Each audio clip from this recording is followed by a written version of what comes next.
Beef farming in East Africa. This is our today's discussion. So the first thing that we need to know for you to start a beef farming here in Eastern Africa, first thing is you need to plan on what you are going to be practicing in your farm. So after selecting, maybe you want to deal with beef farming here, but the section of sheep, goat. But for instance, we're going to talk about cattle farming, that is under beef, but cattle rearing. So here, first thing is you're going to do, you need to do is planning and preparation. This is the first issue or the first topic, because we are going to discuss around 5 topics. So the first one is planning and preparation. So thank you for your time, and please subscribe to our channel, like, share, and comment. So under planning and preparation, here we have 4 subtopics. The first one that we're going to discuss is soil analysis. Yeah, because you're going to set up aside a section of your land or area where you're going to plant the fodder that you're going to feed these animals. So soil analysis, you can carry it out. That mostly if you want to do silage maize from silage from maize farm. So the soil, you can do soil analysis to see what you need to improve in your soil structures for you now to plant. Even if you're going to plant lucerne, maize, napier grass, sorghum, and the rest, you can do soil analysis to identify the composition of your soil or the fertility of your soil. You can do soil analysis. Second thing under planning and preparation is breed selection.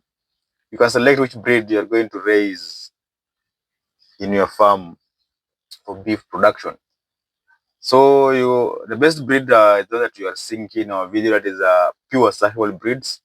These breeds that do much better. They are dual purpose breeds, yes, but they're good converters when it comes to meat ratio, and they accumulate a big mass as compared to sorry as compared to other breeds like the Boran Sahiwal.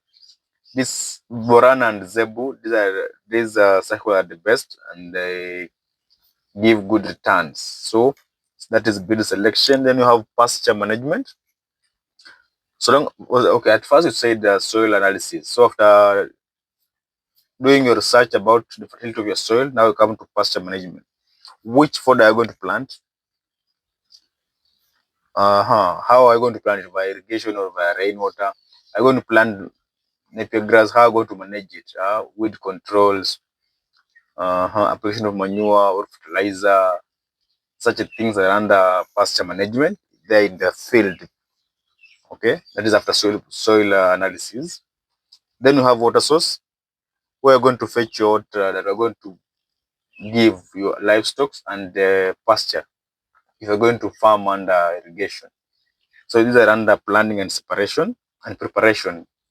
It has 4 main topics, that is soil analysis, pasture management, water source, and breed selection. So you have to know such issues. The second thing is infrastructure and management. When we talk about infrastructure, here we're talking about the shelters where these animals will be staying, be it an enclosed area. Will they be just grazing the field?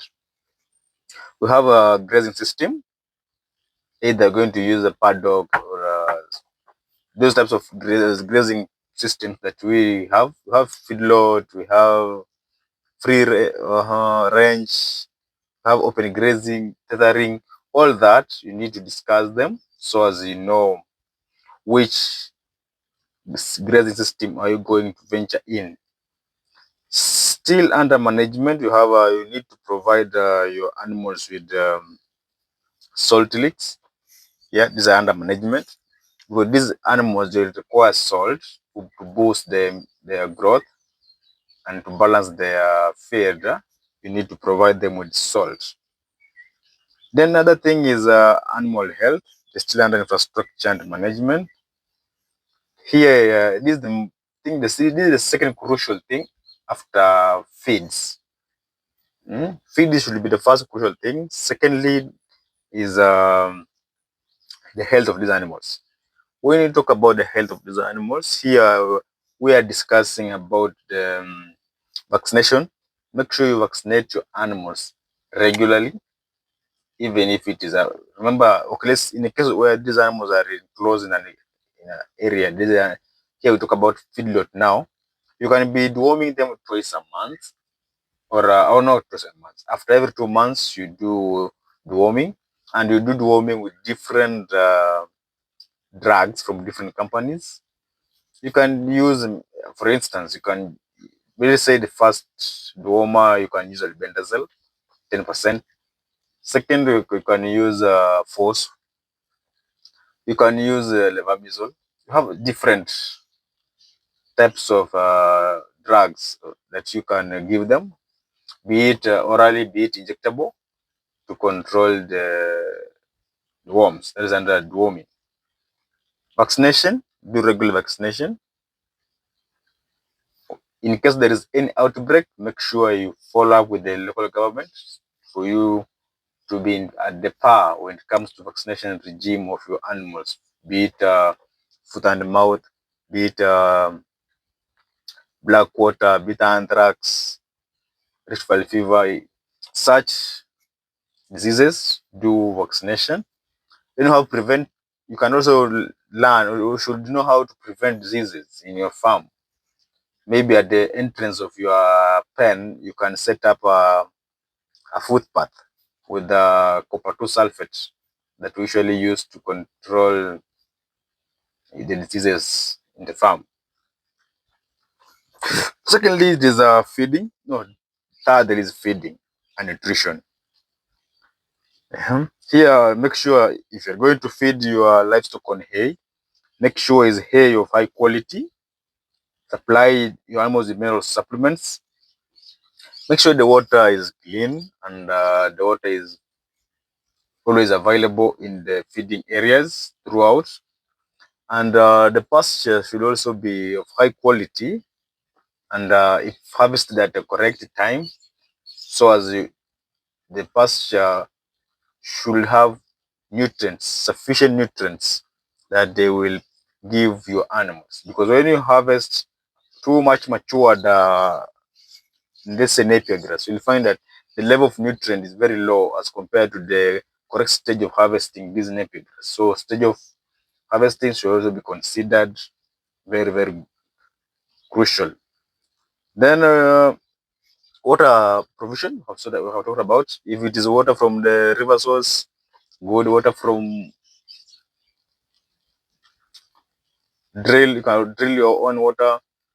You can harvest water from rain, but sometimes water from the dam areas, or swampy areas, this water is highly contaminated with worms, so it will need the regular deworming to control such